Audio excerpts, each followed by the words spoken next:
Hello, good afternoon. Hello. Good afternoon, ma'am. Yes, good afternoon.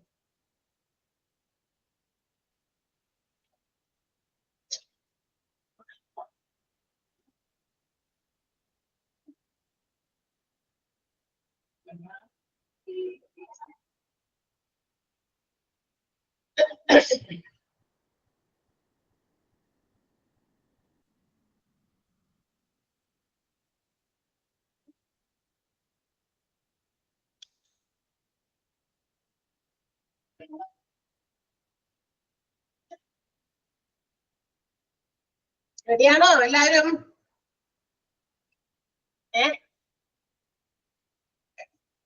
Yes, ma'am. Yes.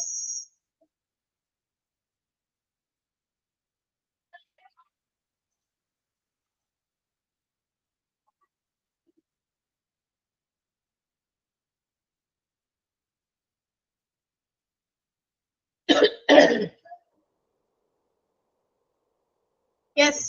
So let's start. എത്ര പേരുണ്ട്? 6 പേരുണ്ട്. ശ്രീ ഗണേഷ്, ഗ്രീഷ്മ, 6 പേരില്ല.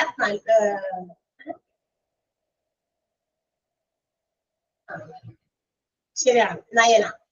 എത്ര പേരുള്ള? ഗീതു.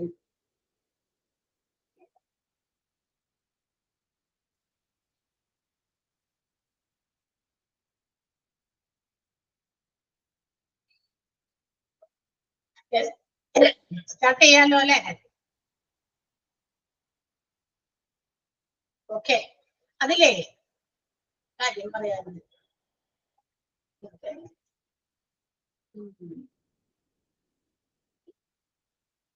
നമ്മളുടെ അപർണ മിസ് നമ്മുടെ provision statutory provisions for employee safety എവിടെ വരെ എടുത്തു? അപർണ മിസ് പറയാമോ? സെക്ഷൻ 30 കഴിഞ്ഞു, പിന്നെ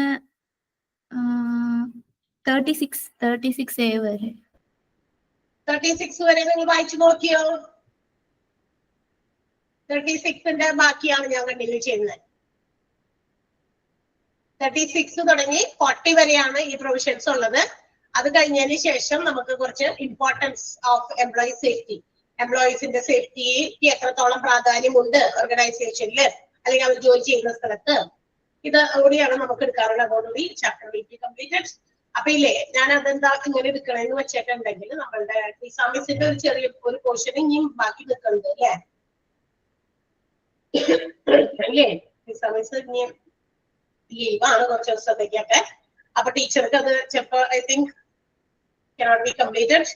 പിന്നെ മാത്രമല്ല എനിക്കാണെങ്കിൽ ഈ ഒരു അവർ കഴിഞ്ഞ് കഴിഞ്ഞാൽ പിന്നെ എനിക്ക് ആകെ ബുധനാഴ്ച മാത്രമേ അവർ കിട്ടുള്ളൂ. അപ്പൊ ആ ഒരു അവറിൽ എനിക്ക് ഇത്ര എടുക്കാനേ പറ്റുള്ളൂ അല്ലെ? ടീച്ചറുടെ ക്ലാസ് എനിക്ക് തോന്നുന്നത് 2 ദിവസത്തെ ക്ലാസ് വേണ്ടി വരും.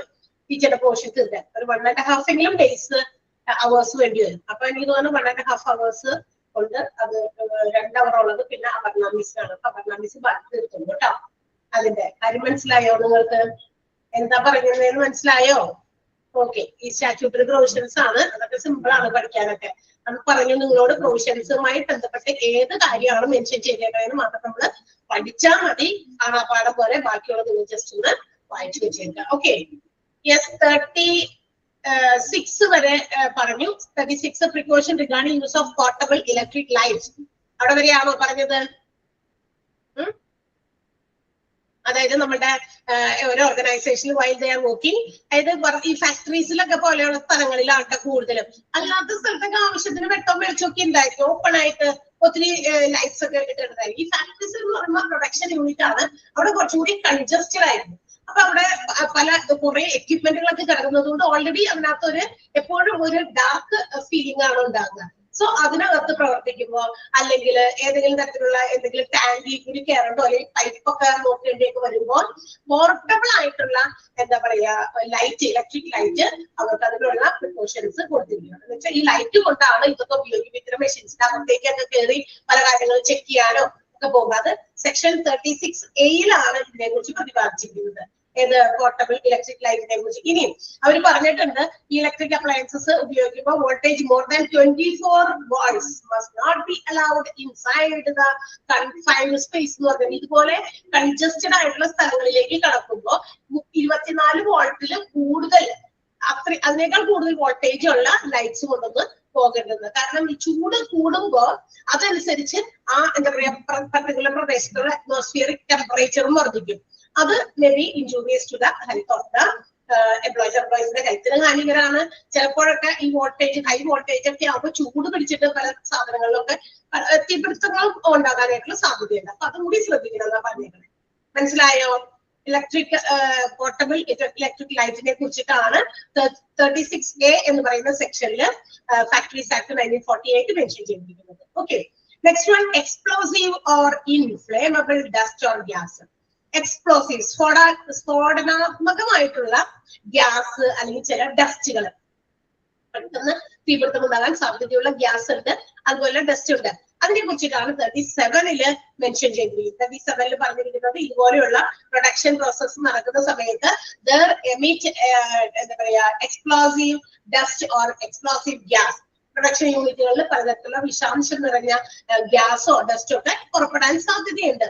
So measures have to be taken to avoid such explosion. ഇത്തരം എക്സ്പ്ലോഷൻസ്, വിസ്ഫോടനങ്ങളൊക്കെ ഇല്ലാതാക്കാനുള്ള അഡക്വേറ്റ് മെഷേഴ്സ്, കരുതലുകള്, കൃത്യമായ നടപടികൾ സ്വീകരിച്ചിരിക്കണം.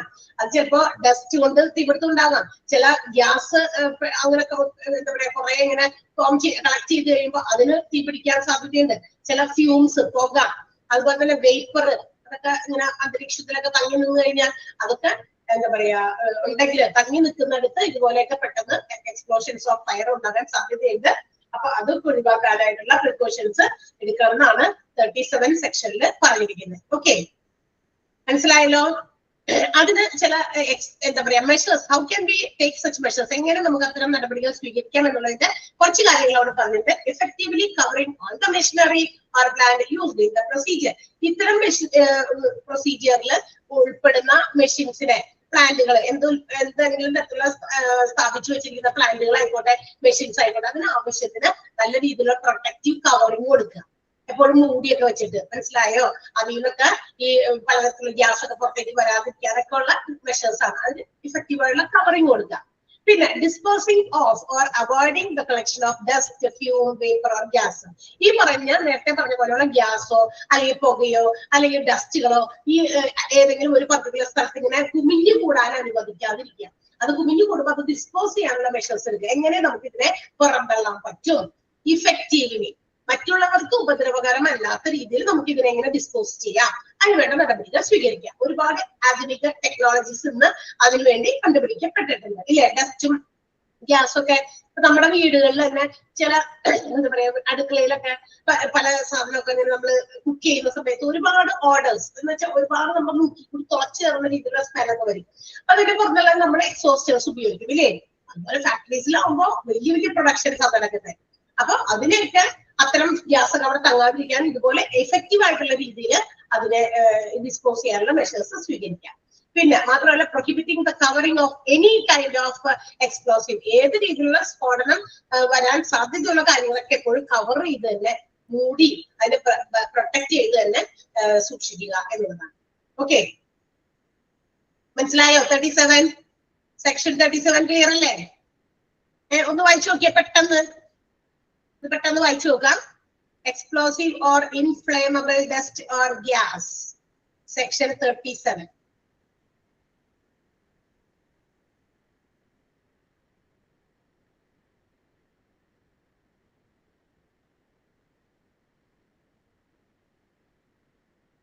Okay, next one precautions in case of fire. തീയുമായിട്ട് ബന്ധപ്പെട്ടുള്ള ചില പ്രിക്കോഷൻസ് എടുക്കണമെന്ന് സെക്ഷൻ 38 ആണ്. അവിടെ അത് വിട്ടുപോയിട്ടുണ്ട്. സെക്ഷൻ 38 എന്നൊന്നും നമ്മുടെ ബ്രാക്കറ്റിൽ ഇട്ട് വെച്ചേക്കാം കേട്ടാ. Section 38 precautions in case of fire. അതായത് എംപ്ലോയീസ് എന്താ പറയാ while they are performing any job, അവര് ഏതെങ്കിലും തരത്തിലുള്ള ജോലി ചെയ്യുന്ന സമയത്ത് ഫയറിൽ നിന്നൊക്കെ അവരെ പ്രൊട്ടക്ട് ചെയ്യാൻ, അതായത് തീയൊക്കെ അവരുടെ ശരീരത്തിലേക്ക് നേരിട്ടൊക്കെ പെട്ടെന്ന് തീപിടുത്തം ആ ശരീരത്തിലേക്ക് ഏൽക്കാതിരിക്കാനുള്ള രീതിയിലുള്ള എക്യുപ്മെന്റുകൾ അവർക്ക് ധരിക്കാനായിട്ടൊക്കെ പ്രൊവൈഡ് ചെയ്യണം. അത് എല്ലാ ഫാക്ടറീസും എംപ്ലോയീസിന് പ്രൊവൈഡ് ചെയ്യണം എന്ന് പറയുകയാണ്. മനസ്സിലായോ? Every factory needs to be adequately equipped to save its employees in situation of fire. Fire ഉണ്ടാകുന്ന സമയത്ത് അവരെ അതിൽ നിന്ന് സേവ് ചെയ്യാൻ വേണ്ടിയിട്ട് എല്ലാ രീതിയിലുള്ള എക്യുപ്മെന്റ്സും എംപ്ലോയീസിന് എല്ലാ ഫാക്ടറീസും പ്രൊവൈഡ് ചെയ്യണം എന്നാണ് ഇതിൽ പറയുന്നത്. സെക്ഷൻ 38 പ്രിക്കോഷൻസ് ഇൻ ഫയറിൽ പറയുന്നത്. അപ്പൊ ഈ ഫയർ അതിന് വേണ്ടിയിട്ട് നമ്മൾ പല സ്ഥാപനങ്ങളിലൊക്കെ ചെല്ലുമ്പോൾ കണ്ടല്ലേ ഫയർ എക്സിറ്റ് എന്ന് പറഞ്ഞാൽ ഫയർ ഉണ്ടായി കഴിഞ്ഞാൽ എക്സിറ്റ് ചെയ്യാനുള്ള ഒരു സ്ഥലം, പെട്ടെന്ന് നമ്മൾ പുറത്തേക്ക് കിടക്കാൻ. എമർജൻസി എക്സിറ്റ് എന്നൊക്കെ പറഞ്ഞ് പല സ്ഥലം കണ്ടിട്ടുണ്ടോ? നിങ്ങള് കണ്ടിട്ടുണ്ടോ? വലിയ വലിയ ബസ്സിനകത്ത് കണ്ടിട്ടില്ലേ എമർജൻസി എക്സിറ്റ്? ബസ്സിനൊക്കെ ഈ പറഞ്ഞ പോലെ പല വാഹനങ്ങൾക്കും തീ പിടിക്കുന്നത് നമ്മൾ കണ്ടിട്ടുണ്ട്. അതൊക്കെ നമ്മൾ സാധാരണ. അതേപോലെ തന്നെ ബിസിനസ് ഓർഗനൈസേഷനിൽ എല്ലാവരും ജോലിയിൽ ഏർപ്പെട്ടിരിക്കുമ്പോൾ പെട്ടെന്ന് എവിടെയെങ്കിലുമൊക്കെ തീപിടുത്തുണ്ടായി ചിലപ്പോൾ ഇവർ അറിയില്ല. പെട്ടെന്ന് ഇവര് എല്ലാവർക്കും കൂടി ഏതെങ്കിലും ഒരു ഭാഗത്തിൽ കൂടി മാത്രം പുറത്തേക്ക് എക്സിറ്റ് ചെയ്യാനായിട്ട് പറ്റില്ല. അപ്പൊ അതിനുവേണ്ടി എമർജൻസി എക്സിറ്റുകളും ഉണ്ടെങ്കിൽ അതൊക്കെ പ്രോപ്പറായിട്ട് വേണം. അത് ഒക്കെ ലോക്ക് ചെയ്ത് തന്നെ ലോക്ക്ഡ് ആയിട്ട് തന്നെയുള്ള സിറ്റുവേഷനിലായിരിക്കണം ഉണ്ടായിരിക്കേണ്ടത്. അതായത് ഇനി മാത്രമല്ല അത് ലോക്ക്ഡ് ആയിട്ട് കിടക്കുന്ന സമയത്ത്, ആവശ്യമില്ലാത്ത സമയത്ത് നമുക്ക് അതിനകത്ത് ആവശ്യമില്ലല്ലോ, എമർജൻസി എക്സിറ്റിന്റെ ആവശ്യമില്ല. ഫയർ എക്സിറ്റ് എന്നൊക്കെ പറഞ്ഞ് കാണിച്ചിരിക്കുന്ന ബോർഡ് ഉണ്ടായിരിക്കും, നോട്ടീസ് അവിടെ ഒരു ഇത് ഒട്ടിച്ചിട്ടുണ്ടായിരിക്കും. അപ്പൊ അതിൽ കൂടി നമ്മൾ എല്ലാ സമയവും നമ്മൾക്ക് കയറി ഇറങ്ങേണ്ടില്ല. അതുകൊണ്ട് തന്നെ it should be locked whenever it is not in use. Use ചെയ്യാത്ത സമയത്ത് അത് ലോക്ക് ചെയ്ത് സൂക്ഷിക്കാം. പക്ഷേ in case of any fire, അതായത് ഈ പറയുന്ന ഏതെങ്കിലും തരത്തിലുള്ള ഓർഗനൈസേഷനിൽ എന്തെങ്കിലും തീ പിടുത്തം ഉണ്ടായി കഴിഞ്ഞാൽ അതിന് പെട്ടെന്ന് എക്സിറ്റ് ചെയ്യാനായിട്ട് ഈസിലി അധികം എഫേർട്ട് എടുക്കാതെ അത് ഓപ്പൺ ചെയ്യാവുന്ന രീതിയിലുള്ളതായിരിക്കണം. അല്ല ഓക്കെ ആരും ഒരു കാലത്തും തുറക്കാൻ പറ്റാത്ത രീതിയിൽ ലോക്ക് ചെയ്ത് വെച്ചുകൊണ്ടുകൊണ്ട് എമർജൻസി എക്സിറ്റ് ബോർഡ് കൊടുത്തിട്ട് എന്തെങ്കിലും കാര്യമുണ്ടാ? ആലോചിച്ച് നോക്കിയാൽ നിങ്ങള് ഉണ്ടോ? ഈസിലി എല്ലാവർക്കും പെട്ടെന്ന് ഓപ്പൺ ചെയ്യാവുന്ന രീതിയിലായിരിക്കണം അത് ലോക്ക് ചെയ്യുന്നത്. ക്ലിയർ ആയോ? മനസ്സിലായോ? ഇനി ആ ഫയർ എക്സിറ്റ് എന്ന് പറയുന്നത് ക്ലിയർലി എല്ലാ ലാംഗ്വേജിലും അത് അവിടെ മെൻഷൻ ചെയ്തിരിക്കണം. ഇപ്പൊ ഒരു ലൊക്കാലിറ്റിയിലെ ലാംഗ്വേജ് അവിടുത്തെ എന്താണോ, അവിടുത്തെ മദർ ടങ് എന്താണോ ആ ഭാഷയിൽ എഴുതിയിരിക്കണം. പിന്നെ ഒഫീഷ്യൽ ആയിട്ടുള്ള ലാംഗ്വേജ് നമുക്കറിയാം ഇംഗ്ലീഷ് ആകുമ്പോൾ എല്ലാവർക്കും വായിക്കാം. ചില സ്ഥലങ്ങളിൽ ഇപ്പൊ നമ്മുടെ നാട്ടില് ഇംഗ്ലീഷിൽ എഴുതി വെച്ചു, മലയാളത്തിൽ എഴുതി വെച്ചു. അതേപോലെ പുറം നാടുകളിൽ എവിടെയെങ്കിലും ഒക്കെ ഇപ്പൊ നോർത്ത് ഇന്ത്യയിലൊക്കെ പോയി കഴിഞ്ഞാൽ അവരുടെ ലാംഗ്വേജ് ഹിന്ദിയാണ്. അപ്പൊ ഹിന്ദിയിൽ എഴുതി വെക്കുന്നു, ആൻഡ് ഓൾസോ ഇംഗ്ലീഷിൽ എഴുതി വെക്കണം. മലയാളത്തിൽ എഴുതി വെച്ചിട്ട് കാര്യമില്ല അല്ലെ? ഒഫീഷ്യൽ ലാംഗ്വേജ് ഇംഗ്ലീഷ് ആണല്ലോ. That can be read by anyone. അപ്പൊ അത് വായിച്ചു നോക്കാൻ പറ്റും. അപ്പൊ ലാംഗ്വേജ് കൃത്യമായിട്ട് എല്ലാ വർക്കേഴ്സിനും, പിന്നെ എല്ലാ ജോലിക്കാരും വളരെയധികം ലിറ്ററേറ്റ് ആയിട്ടുള്ള ആൾക്കാരാവണമെന്നില്ല, എല്ലാവരും പഠിപ്പും വിദ്യാഭ്യാസവും വിവരമൊക്കെ ഉള്ളവരാവണമെന്നില്ല. അപ്പൊ അതുകൊണ്ട് എല്ലാ വർക്കേഴ്സിനും ക്ലിയർ ആയിട്ട് മനസ്സിലാവുന്ന രീതിയിൽ ആ ഫയർ എക്സിറ്റ് എന്ന് പറയുന്നത് എഴുതി വെച്ചിരിക്കണം. ഇനി should be provide a loud and clear ways of warning. ഇനി എന്തെങ്കിലും ഫയർ ഉണ്ടായി കഴിയുമ്പോൾ അത് എല്ലാവർക്കും പെട്ടെന്ന് എത്തിക്കാൻ വേണ്ടിയിട്ട് നല്ല ഉറക്കെ നല്ല ക്ലിയർ ആയിട്ട് ആ ഒരു ന്യൂസ് ആളുകളിലേക്ക് പെട്ടെന്ന് കൊടുത്തിരിക്കണം. എന്നുവെച്ചാൽ ഇതൊക്കെ വായിച്ച് എടുക്കാണ്ട് ഇതിൽ കൂടി എക്സിറ്റ് ചെയ്യണം എന്നുള്ളതൊക്കെ കൃത്യമായിട്ടൊന്ന് ഒരു ലൗഡ് നോയ്സ് ആയിട്ട് എന്ന് വെച്ചാൽ അനൗൺസ്മെന്റ് പോലെ, ഒരു അനൗൺസ്മെന്റ് പോലെ അതിനുള്ള സജ്ജീകരണങ്ങളും ചെയ്തിരിക്കണം. ഇതാണ് precautions in case of fire in an organisation. ഒരു ബിസിനസ് ഓർഗനൈസേഷനിൽ തീപിടുത്തം ഉണ്ടായാൽ ശ്രദ്ധിക്കേണ്ട കാര്യങ്ങൾ ഇതാണ്. എവറി വർക്കേഴ്സിനെയും പ്രൊട്ടക്ട് ചെയ്യുന്ന രീതിയിലുള്ള എക്യുപ്മെന്റുകൾ അവർക്ക് പ്രൊവൈഡ് ചെയ്തിരിക്കണം. ഇനി ഫയർ എക്സിറ്റ് എന്ന് പറയുന്നത് കൃത്യമായി മെൻഷൻ ചെയ്തിരിക്കണം. ഫയർ എക്സിറ്റിന്റെ സ്ഥലം എപ്പോഴും ലോക്ക്ഡ് ആയിരിക്കും, പക്ഷെ ഈസി ടു ഓപ്പൺ, അത് ആ ലോക്ക് എപ്പോഴും എളുപ്പം തുറക്കാൻ പറ്റുന്ന രീതിയിലും ആയിരിക്കണം അല്ലെ? ഇനി എല്ലാ വർക്കേഴ്സിനും മനസ്സിലാകുന്ന ക്ലിയർ ലാംഗ്വേജിൽ അത് ഡെപ്പിക്ട് ചെയ്തിരിക്കണം, എല്ലാവർക്കും മനസ്സിലാവുന്ന രീതിയിൽ രേഖപ്പെടുത്തിയിരിക്കണം എന്നുള്ളതും. ഇനി ക്ലിയർ ആൻഡ് ലൗഡ് വോയിസിലും അത് വർക്കേഴ്സിനെ അറിയിക്കണം. ക്ലിയർ ആയോ? മനസ്സിലായല്ലോ?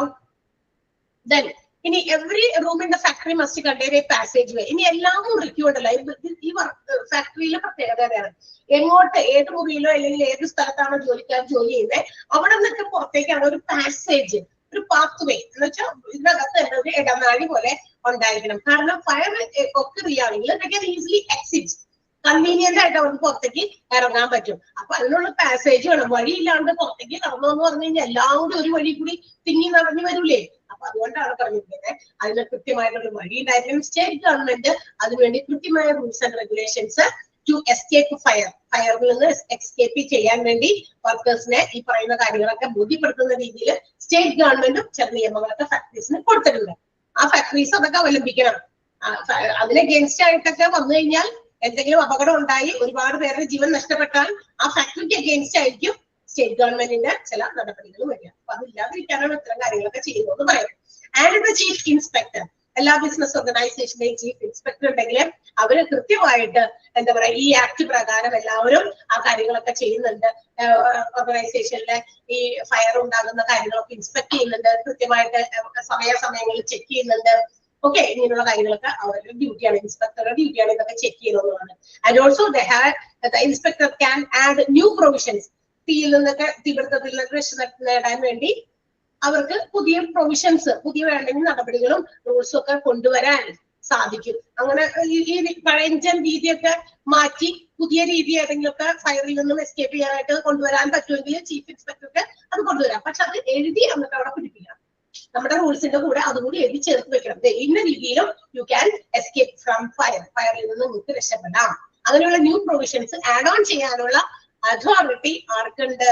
ചീഫ് ഇൻസ്പെക്ടർക്കുണ്ട്. ക്ലിയർ? സെക്ഷൻ 38 എന്ന് എഴുതാട്ടോ. സെക്ഷൻ 38 ആണ് precautions in case of fire. Clear ആയോ? Okay, next one, specifications of defective parts or test of stability. അതിൽ ഡിഫക്റ്റീവ് പാർട്സ് എന്ന് വെച്ചാൽ കേടുപാടായിട്ടുള്ള ഭാഗങ്ങൾ, അല്ലെങ്കിൽ എന്താ പറയാ സ്റ്റെബിലിറ്റി ഇല്ലാത്ത ചില ഭാഗങ്ങളൊക്കെ. അതായത് നമ്മളുടെ പലതരത്തിലുള്ള പ്രൊഡക്ഷൻസ് നടക്കുമ്പോൾ അതിന്റെ ഡീറ്റെയിൽസും മറ്റു കാര്യങ്ങളൊക്കെ നമുക്കറിയാം. അതുപോലെ തന്നെ അതുമായി ബന്ധപ്പെട്ട് പല ഡോക്യുമെന്റുകളൊക്കെ ഉണ്ടായിരിക്കും, പല പ്രൊഡക്ഷൻ യൂണിറ്റുകളുടെ.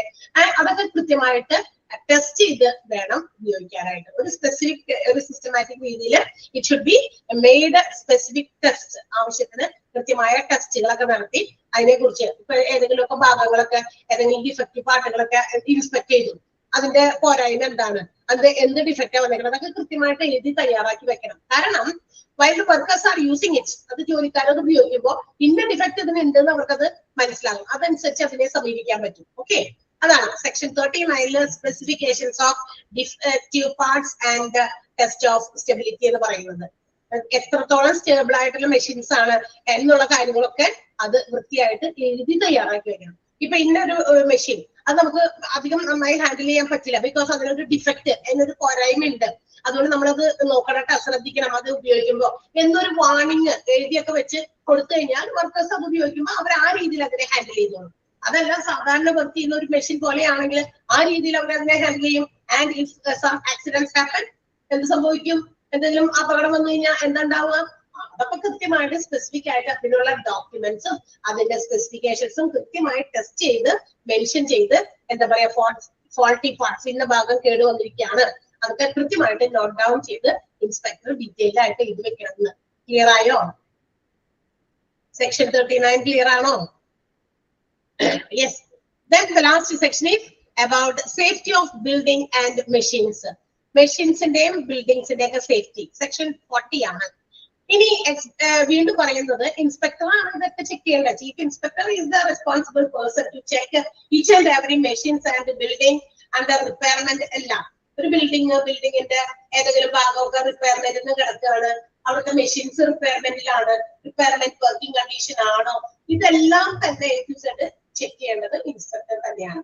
അപ്പൊ ഏത് പ്ലാന്റ് ആൻഡ് മെഷീനറി ആയിക്കോട്ടെ, ഇതൊക്കെ ബിൽഡിംഗ് ഒക്കെ ചെക്ക് ചെയ്യണം.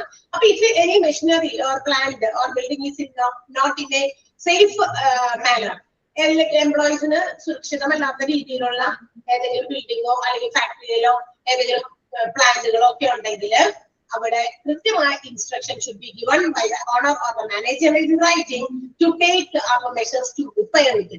അപ്പൊ അത് എന്ത് ചെയ്യണം? അത്തരം ബിൽഡിങ്ങിൽ ഇവിടെ ഇന്ന അണ്ടർ റിപ്പയർ ആണ്, അല്ലെ, വർക്ക് ഇൻ പ്രോഗ്രസ്, ഇതിന്റെ ജോലി തീർന്നല്ല, ഇത് പണിപ്പുരയിലാണ്, അതിൽ ജോലി ചെയ്യാൻ പാടില്ല, അതൊക്കെ കൃത്യമായിട്ട് മാനേജറോ ഓണറോ എഴുതി തന്നെ അത് അവിടെ വെച്ചേക്കണം. ഇനി മാത്രമല്ല അത് വിതിൻ ടൈം പീരീഡ്, ഒരു സ്റ്റിപ്പുലേറ്റഡ് ടൈം പീരീഡിനുള്ളിൽ അത് റിപ്പയർ ചെയ്ത് അത് വെക്കണം എന്നുള്ളത് മാത്രമേ ഡ്യൂട്ടിയാണ്.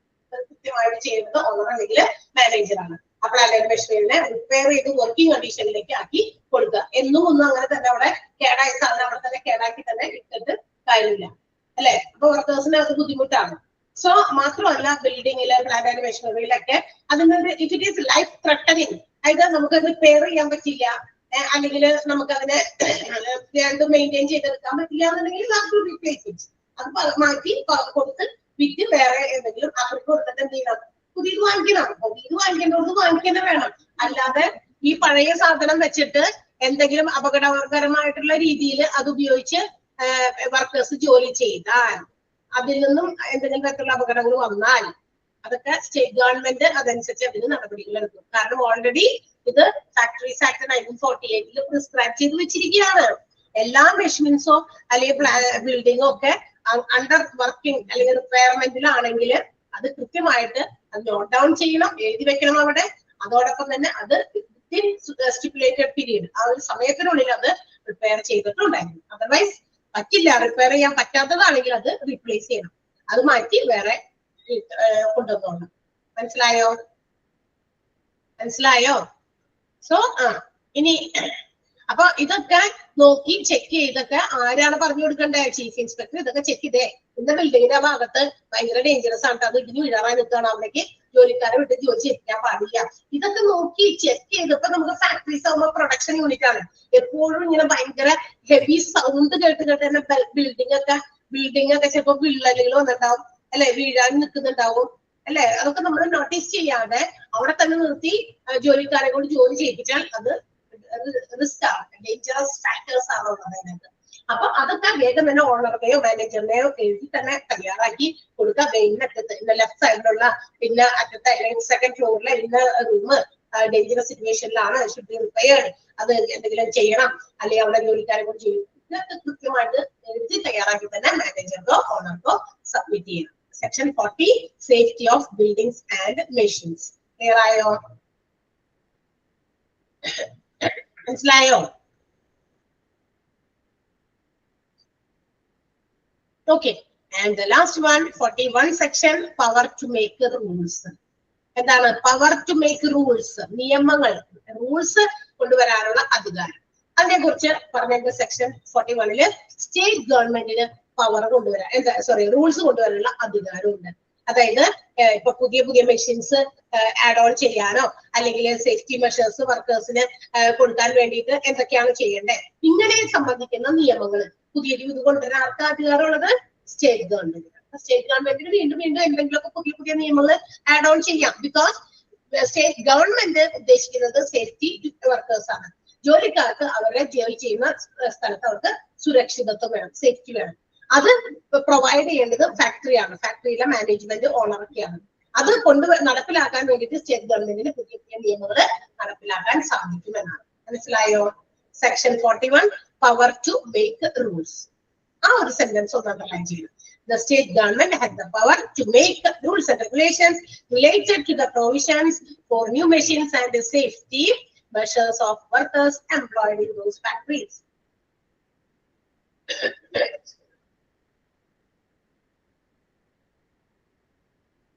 ക്ലിയർ ആയോ? അപ്പൊ ഇതൊക്കെയാണ് സേഫ്റ്റി. എംപ്ലോയീസ് സേഫ് ആയിട്ട് ജോലി ചെയ്യാൻ, അവരുടെ ലൈഫിനെ പ്രൊട്ടക്ട് ചെയ്തുകൊണ്ട് അവർക്ക് ജോലി ചെയ്യിപ്പിക്കാനുള്ള കാര്യങ്ങൾ മെൻഷൻ ചെയ്തതാണ് നമ്മുടെ ഫാക്ടറീസ് ആക്ട് 1948. ഇപ്പൊ നമ്മൾ വിചാരിക്കും നമ്മൾക്ക് സാലറി കിട്ടുന്നുണ്ട്, അപ്പൊ ഏത് റിസ്ക് ഫാക്ടേഴ്സും എടുത്ത് തലയിൽ ചുമന്നിട്ട് നമ്മൾ ജോലി ചെയ്യണമെന്ന്? തീർച്ചയായിട്ടുമല്ല. ഒരു ബിസിനസ് ഓർഗനൈസേഷനിൽ അവിടെ വർക്കേഴ്സ് ഏതെങ്കിലും തരത്തിലുള്ള ഇത്തരം റിസ്ക് ഫാക്ടേഴ്സ് കൂടുതലുള്ള ജോലികൾ ചെയ്യുന്നവരാണെങ്കിൽ ആ റിസ്ക് മാക്സിമം കുറയ്ക്കാൻ, മിനിമൈസ് ചെയ്യാനോ അല്ലെങ്കിൽ ആ റിസ്ക് പ്രിവെന്റ് ചെയ്യാനോ ഉള്ള മെഷേഴ്സ് എടുക്കേണ്ടത് പരമാവധി ശ്രദ്ധിച്ചെടുക്കേണ്ടത് ഫാക്ടറീസിന്റെ ആക്ടിൽ പറഞ്ഞിരിക്കുന്നു. മനസ്സിലായല്ലോ? സെക്ഷൻ 21 തുടങ്ങി 41 വരെയാണ് നമ്മൾ പറഞ്ഞത് സേഫ്റ്റിയെ കുറിച്ചിട്ടുള്ള സ്റ്റാറ്റ്യൂട്ടറി പ്രൊവിഷൻസ്. ക്ലിയർ ആയല്ലോ? മനസ്സിലായില്ലേ? യെസ്. ആൻഡ് ലാസ്റ്റ് ടോപ്പിക് ആണെങ്കിൽ നമുക്ക് പഠിക്കാനുള്ള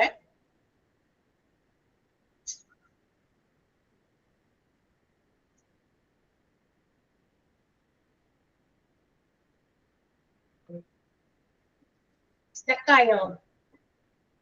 സ്റ്റക്കായിട്ടുണ്ടോ? ഇല്ലല്ലോ? സംഭവം സ്റ്റക്കായി പോയില്ല. നോട്ട് പ്രിന്റർ നോട്ട് സ്റ്റക്കായിരിക്കുകയാണ്. ഓക്കെ, എംപ്ലോയീസിന്റെ സേഫ്റ്റിയുമായി ബന്ധപ്പെട്ട് എന്ത് പ്രാധാന്യമാണോ ഉള്ളത്? എന്തൊക്കെ പ്രാധാന്യങ്ങളുണ്ട് ഈ എംപ്ലോയിയുടെ സേഫ്റ്റി നമ്മൾ എൻഷുർ ചെയ്യുന്നതിന്? എന്ത് പ്രത്യേക പ്രാധാന്യമുണ്ട്?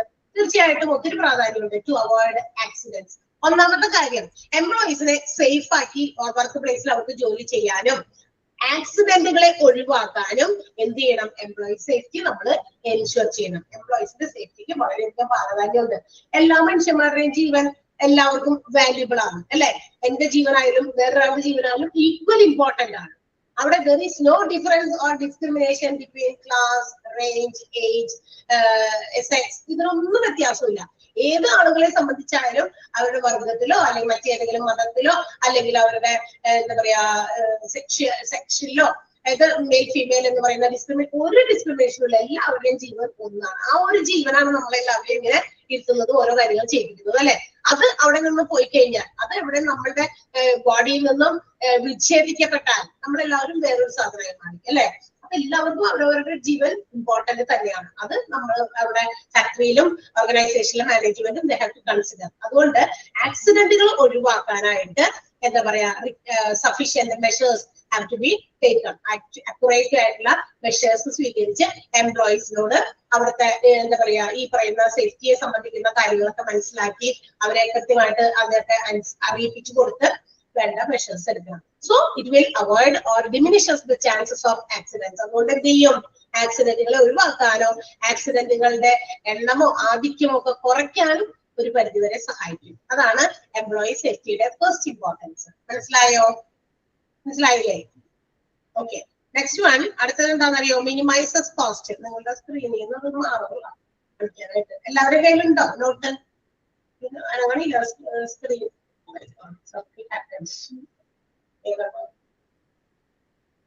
കയ്യിലോട്ടില്ലേ?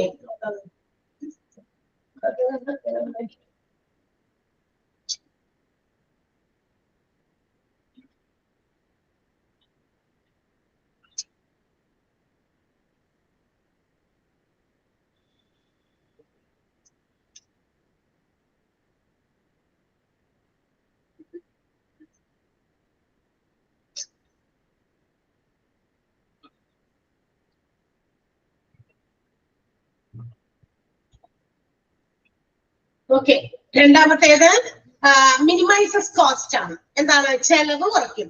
അതെങ്ങനെയാ ചെലവ് കുറയ്ക്കണേ? ചെലവ് എങ്ങനെയാ കുറയ്ക്കാൻ പറ്റുക? അതായത് ഇഫ് എനി ആക്സിഡൻസ് ഹാപ്പൻ, ഇപ്പൊ ഏതെങ്കിലും ഇത്തരം പ്രിക്കോഷൻസ് അല്ലെങ്കിൽ സേഫ്റ്റി മെഷേഴ്സ് എടുക്കാണ്ട് ജോലിക്കാര് യാതൊരു രീതിയിലുള്ള മുൻകരുതലും എടുക്കാണ്ട് അവർ ജോലി ചെയ്യാണ്. ഡേഞ്ചറസ് ആയിട്ടുള്ള എന്തെങ്കിലും മെഷീനുമ പിടിച്ചിട്ടാണ് ജോലി ചെയ്യുന്നത്, അല്ലെങ്കിൽ അത് വളരെ പെട്ടെന്ന് വളരെ അപകടം നിറഞ്ഞ ഒരു ജോലിയാണ് ചെയ്തുകൊണ്ടിരിക്കുന്നത്. പക്ഷെ അത്തരം എക്യുപ്മെന്റ് അല്ലെങ്കിൽ മെഷീൻ ഉപയോഗിക്കുമ്പോൾ യാതൊരു പ്രിക്കോഷനും എടുക്കാണ്ട് ജോലിക്കാരൻ ജോലി ചെയ്യുന്നു. Some accidents happen. അപ്പൊ എന്ത് പറ്റും? എന്തെങ്കിലും അപകടം പറ്റി എന്ത് പറ്റും? ആ രോഗിനെ അല്ലെങ്കിൽ അപകടം പറ്റിയ ആളെ ഹോസ്പിറ്റലിൽ കൊണ്ടുപോകണം. ഹോസ്പിറ്റൽ ചെലവ് ആരെടുക്കണം? ഓർഗനൈസേഷൻ എടുക്കണം. അപ്പൊ അവരുടെ ചെലവ് വർദ്ധിക്കൂലേ? ചിലപ്പോ ആളെ ആശുപത്രിയിൽ കൊണ്ടുപോകണ ചെലവ്. ഇനി അയാൾക്ക് എന്തെങ്കിലും സീരിയസ് ആയിട്ടൊരു ഇഷ്യൂ ആണ് ഉണ്ടായേ, ഭയങ്കര ഹൈ കോസ്റ്റ് ഓഫ് ചെലവുകൾ വീണ്ടും വരും. ഇനി ഇൻഡയറക്റ്റ് ആയിട്ട് മറ്റു ചെലവുകളും വരും. ഈ ആള് എങ്ങാനും മരിച്ചുപോയി എന്ന് വിചാരിക്കാം, ആ ഒരു ഇൻസിഡന്റില് ആളുടെ ഫാമിലിയെ സപ്പോർട്ട് ചെയ്യണം കുറച്ചെങ്കിലും അല്ലെ? അവർക്ക് അവരുടെ ചിലപ്പോ ആ ഫാമിലിനെ എന്താ പറയാ ഒരു നിലനിർത്തിക്കൊണ്ട് പോയിരുന്നത് ആ ജോലിക്കാരനായിരിക്കും. ആളുടെ ആ വീടിന്റെ ഒരു അത്താണി എന്നൊക്കെ നമ്മൾ പറയും അല്ലെ? ആ ടേക്ക് കെയർ ചെയ്യുന്ന ആ ഒരു കുടുംബനാഥൻ അല്ലെങ്കിൽ കുടുംബനാഥ ഇല്ലാണ്ടായി. So in the absence of that particular person, ആ ഒരാളുടെ അഭാവത്തിൽ ആ കുടുംബം മുഴുവൻ ദാരിദ്ര്യത്തിലോ പട്ടിണിയിലായി. അപ്പൊ കുറച്ചു കാലമെങ്കിലും അവർക്ക് എന്തെങ്കിലും സെക്യൂരിറ്റി സേഫ്റ്റി കൊടുക്കേണ്ടി വരൂലേ? ചെലവല്ലേ? അതാണ് പറഞ്ഞത്. അപ്പൊ പലതരത്തിലുള്ള ചെലവുകളെ കുറയ്ക്കാൻ, മിനിമൈസ് ചെയ്യാനായിട്ട് എന്തിനു സാധിക്കും? നമ്മളുടെ എംപ്ലോയി സേഫ്റ്റി ആണെങ്കിൽ പറ്റും എന്നാണ് പറഞ്ഞിരിക്കുന്നത്. ഡയറക്റ്റ് കോസ്റ്റ് എക്സ്പെൻസസ് ഉണ്ട്. അയാളെ ആശുപത്രി കൊണ്ടുപോകാതാണ് ഡയറക്റ്റ് ആയിട്ടുള്ള ഫിനാൻഷ്യൽ കോമ്പൻസേഷൻ. അയാൾക്ക് നഷ്ടപരിഹാരം കൊടുക്കണം. പ്രിക്കോഷൻസ് എടുക്കാണ്ട് ചെയ്തത് ഇവര് പറയാ മാനേജ്മെന്റ് അതിനുള്ള നിർദ്ദേശങ്ങള് ചീഫ് ഇൻസ്പെക്ടർ എപ്പോഴും ചെക്ക് ചെയ്തോണ്ടിരിക്കണം. സേഫ്റ്റി മെഷേഴ്സ് എടുത്തിട്ടാണോ ജോലി ചെയ്യണേന്ന്. അത് അവരുടെ ഡ്യൂട്ടിയാണ്, അവരത് ചെയ്തോളണം എന്ന് പറഞ്ഞ് നിൽക്കലല്ല നമ്മൾ ചെയ്യേണ്ടത്. അത് കൃത്യമായിട്ട് അവരെ കൊണ്ട് ചെയ്യിപ്പിക്കണം. അല്ലെങ്കിൽ നഷ്ടം ഓർഗനൈസേഷൻ വഹിക്കേണ്ടി വരും. അപ്പോൾ ചെലവുകൾ കോമ്പൻസേഷൻസ് ഒക്കെ അവര് കൊടുക്കേണ്ടി വരും. ഡയറക്റ്റ് കോസ്റ്റും ഇൻഡയറക്റ്റ് കോസ്റ്റ് ഒക്കെ വരും കേട്ടോ. മനസ്സിലായല്ലോ? പോയിന്റ് മനസ്സിലായോ? Yes. Next one, increase the employee contentment and devotion. See, if the people working in an organization is bothered about their security, ഇപ്പൊ ഒരു ഓർഗനൈസേഷൻ വർക്ക് ചെയ്തോണ്ടിരിക്കുന്നതാണ്. അപ്പൊ ഞാൻ ഇവിടെ ഒരു ഭയങ്കര ഡേഞ്ചറസ്, ഇതിപ്പോ ഡേഞ്ചറസ് മെഷീൻ ഒന്നും അല്ല, ഒരു കമ്പ്യൂട്ടറാണ്. ചില ഡേഞ്ചറസ് ആയിട്ടുള്ള മെഷീൻ കൈകാര്യം ചെയ്യുന്ന സമയത്ത് if I have taken the precautions, ആ മെഷീനെ ഹാൻഡിൽ ചെയ്യുമ്പോൾ ഞാൻ നല്ല സെക്യൂർഡ് ആയിട്ട് പ്രിക്കോഷൻസ് മുൻകരുതലൊക്കെ എടുത്തിട്ടാണ് ഞാൻ ഉപയോഗിക്കുന്നെങ്കിൽ നമുക്ക് എന്ത് പറ്റും, നമുക്കൊരു ഫീലിംഗ് ഓഫ് കണ്ടന്റ്മെന്റ്, ഒരു സമാധാനം ഉണ്ട്. ഞാൻ പ്രിക്കോഷൻസ് എടുത്തിട്ടാണല്ലോ ചെയ്യണേ. അപ്പൊ ആ ഒരു സമാധാനം will make me to devote my whole time to that particular performance. ആ ഒരു ജോലി അല്ലെങ്കിൽ പെർഫോമൻസ് ചെയ്യാൻ എനിക്ക് കൂടുതൽ അർപ്പണ മനോഭാവം തരും. എന്ന് വെച്ചാൽ എനിക്ക് കൂടുതൽ ഇന്റൻസിറ്റിയോടെ എന്റെ ജോലി കേന്ദ്രീകരിച്ച് ചെയ്യാൻ പറ്റും വളരെ സന്തോഷത്തോടെ. കാരണം എന്താ, ഞാൻ എല്ലാ പ്രിക്കോഷൻസും എടുത്തിട്ട് ഭയങ്കര സേഫ് ആയിട്ടായിരിക്കുന്നത്. സോ എനിക്ക് പേടിയില്ല. മറ്റേതാണെങ്കിലോ ടെൻഷനായി, അയ്യോ പ്രിക്കോഷൻസ് എടുത്തിട്ടില്ല, അയ്യോ എന്തെങ്കിലും പറ്റുമോ. അപ്പൊ ആ ജോലിയുടെ ഔട്ട്പുട്ട് കുറയും. പേടിച്ച് ചെയ്യുമ്പോൾ എന്ത് പറ്റും, കിട്ടുന്ന റിസൾട്ട് വളരെ കുറവായിരിക്കും. മറ്റേതാണെങ്കിലോ എല്ലാ പ്രിക്കോഷൻസ് എടുത്തിട്ടുണ്ട്. So why to be afraid, എന്തിനാ പേടിക്കണേ. അപ്പൊ ഞാൻ എന്ത് ചെയ്യും, നല്ല ആക്റ്റീവായിട്ട് ഡിവോട്ടഡ് ആയിട്ട് വളരെ അർപ്പണ മനോഭാവത്തോടെ ഞാൻ എന്റെ ജോലി ചെയ്യും. കണ്ടന്റ്മെന്റ്, സംതൃപ്തിയൊക്കെ ഉള്ളതുകൊണ്ട്. ക്ലിയർ ആയോ? അത്രല്ലേ. സോ അപ്പോ എന്താ പറയാ, ഓർഗനൈസേഷനിലെ എല്ലാ എംപ്ലോയീസിന്റെയും കൃത്യമായിട്ട് അവരുടെ എന്താ പറയാ ഈ കോമ്പൻസേഷൻസ് ഒക്കെ കൃത്യമായിട്ടൊക്കെ മീറ്റ് ചെയ്യുകയാണെങ്കിൽ അവർ പ്രതീക്ഷിക്കുന്ന രീതിയിൽ എംപ്ലോയീസിന്റെ ലൈഫിനെ സെക്യൂർ ചെയ്യുന്ന രീതിയിൽ അവരുടെ, ഇപ്പൊ ഞാൻ ചെയ്യുന്ന ജോലിയിൽ എനിക്ക് എന്താ പറയാ സെക്യൂർഡ് ആകണമെന്ന് ഞാൻ പ്രതീക്ഷിക്കുന്നത്, ആ പ്രതീക്ഷകളൊക്കെ കൃത്യമായി ചെയ്തു കൊടുക്കുകയാണെങ്കിൽ എല്ലാവരും കണ്ടക്റ്റഡ് ആയിട്ട് ജോലി ചെയ്യും, വൃത്തിയോടെ ജോലി ചെയ്യും. ഭയങ്കര എന്താ പറയാ കണ്ടന്റ്മെന്റ് ആൻഡ് ഡിവോഷൻ എന്ന് പറഞ്ഞാൽ എന്താ, ഫുൾ അങ്ങോട്ട് സമർപ്പിച്ച് അങ്ങോട്ട് ജോലി ചെയ്യുക അല്ലെ. അപ്പൊ അതൊക്കെ ജോലി ചെയ്യാൻ പറ്റും. അതൊക്കെ തന്നെയാണ് ഇത് വെച്ചേക്കണം അല്ലേ. നിങ്ങളുടെ നോട്ട് ഇവിടെ പ്രസന്റ് ചെയ്തത് സ്റ്റക്കായി നിൽക്കുകയാണ്, എന്താണെന്ന് എനിക്കറിയില്ല. ഞാൻ എന്റെ നോട്ടിലാണ് പോയിന്റിന്റെ ഹെഡിങ് നോക്കണേ, ബാക്കി ഞാൻ എന്റെ കയ്യിൽ നിന്നിട്ട് പറയാണ്. ഒന്ന് നോക്കിയിട്ട് നിങ്ങൾ അവിടെ ഉണ്ടോ അതൊക്കെ, അവിടെ പറഞ്ഞ കാര്യമൊക്കെ ഉണ്ടാ? Okay. Then next one legal compliance ആണ്. ലീഗൽ കംപ്ലയൻസ് എന്ന് പറഞ്ഞാൽ എന്താ, അക്കോർഡിംഗ് ടു ലോ ഓൾസോ, നിയമപരമായിട്ടും ഏതൊരു ഓർഗനൈസേഷനും ജോലി ചെയ്യുന്ന എംപ്ലോയീസിന് അവരുടെ വർക്കിൽ അവർക്ക് സേഫ്റ്റി കൊടുക്കുന്നത് നിയമം അനുശാസിക്കുന്നൊന്നുമില്ല നിയമപരമായിട്ട്. അപ്പൊ നിയമപരമായിട്ട് എഴുതി വെച്ചിട്ടുണ്ട്. ഫാക്ടറീസ് ആക്ടും അതുപോലെ തന്നെ കുറെ ആക്ടുകൾ പറയുന്നുണ്ട് കേട്ടോ. വേറെ ആക്ടുകളിലൊക്കെ പറയുന്നുണ്ട്. എന്താ പറയാ, industrial disputes act 1947, employees state insurance act 1948, factories act 1948, പിന്നെ അപ്രന്റീസസ് ആക്ട് 1961. ഇങ്ങനെ ഒരുപാട് ആക്ടുകളില് എംപ്ലോയീസിന് സേഫ്റ്റി കൊടുക്കേണ്ട കാര്യങ്ങളെ കുറിച്ച് പരാമർശിച്ചിട്ടുണ്ട് നിയമ സാധ്യതയ്ക്ക് വേണ്ടി. എന്ന് വെച്ചാൽ പിന്നീട് ഇത് ഈ പറയുന്ന സേഫ്റ്റി എടുക്കാണ്ട് ഏതെങ്കിലും കാര്യങ്ങൾ എന്തെങ്കിലും എംപ്ലോയീസിന് സംഭവിച്ചാൽ ഈ ആക്ട് പ്രകാരം അതൊക്കെ നിയമവിരുദ്ധമാണ്. അപ്പൊ എന്ത് പറ്റും, ഫാക്ടറീസിനെ അഗേൻസ്റ്റ് ആയിട്ട് പലതരത്തിലുള്ള കേസുകളും മറ്റു കാര്യങ്ങളൊക്കെ വരും. അതിന്റെ പെനാൽറ്റിയോ ഫൈനോ ഫ്രീ ഇംപ്രിസൺമെന്റ് ആണെങ്കിൽ എന്താ പറയാ കോടതി അല്ല എന്താ പറയാ ജയിലിലൊക്കെ കിടക്കേണ്ടി വരും എംപ്ലോയർ. കാരണം അവര് സേഫ്റ്റി മെഷേഴ്സ് കൃത്യമായിട്ട് എംപ്ലോയീസിനെ കൊണ്ട് എടുപ്പിക്കാനുള്ള അപകടമല്ലേ. അപ്പൊ നിയമം അനുശാസിക്കുന്ന രീതിയിലുള്ള എല്ലാ കാര്യങ്ങളും എടുക്കാൻ അവരോട് ആവശ്യപ്പെടണം. അത് കൃത്യമായിട്ട് ഇൻസ്പെക്ട് ചെയ്യേണ്ടത് ചീഫ് ഇൻസ്പെക്ടറുടെ ഡ്യൂട്ടിയാണ്. ഇതിന് അഗേൻസ്റ്റ് ആയിട്ട് ഏതെങ്കിലും രീതിയിലൊക്കെ വന്നാൽ ഈ പറയുന്ന ആക്ടുകളൊക്കെ അവിടെ ഒത്തിരി ആക്ടുകളുടെ പേര് പറയുന്നുണ്ട്. ഇൻഡസ്ട്രിയൽ ഡിസ്പ്യൂട്ട്സ് ആക്ട് 1947, ഇയർ ഒന്ന് മനസ്സിലാക്കി വെക്കണേ. എംപ്ലോയീസ് സ്റ്റേറ്റ് ഇൻഷുറൻസ് ആക്ട് 1948, നമ്മളുടെ നേരത്തെ ഫാക്ടറീസ് ആക്ടിലും ഉണ്ട് 1948. ഇത് തന്നെ വീണ്ടും പറയുന്നുണ്ട് അപ്രന്റീസസ് ആക്ട് 1961. ഇതൊക്കെ പ്രതിപാദിക്കുന്നുണ്ട്. ക്ലിയർ ആയോ? മനസ്സിലായ? ഇതെന്ത് പറ്റി?